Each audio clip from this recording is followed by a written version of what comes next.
বন্ধুরা, অনেক ধৈর্য এবং পরিশ্রমেই কিন্তু ভালো ফসল ফলে। এই প্ল্যাটফর্মেও যত ধৈর্য এবং পরিশ্রম করে সামনে আগাতে চাইবেন, তত বেশি ভালো ফলাফল পাবেন। ধৈর্য অবশ্যই রাখতে হবে, কারণ প্রত্যেকটি সফলতার পেছনে ধৈর্য এবং পরিশ্রম রয়েছে।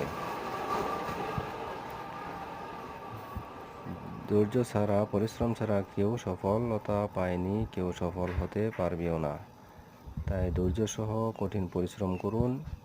এই প্ল্যাটফর্মে অবশ্যই জায়গা করে নিতে পারবেন। প্ল্যাটফর্ম থেকে ইনকাম করতে পারবেন।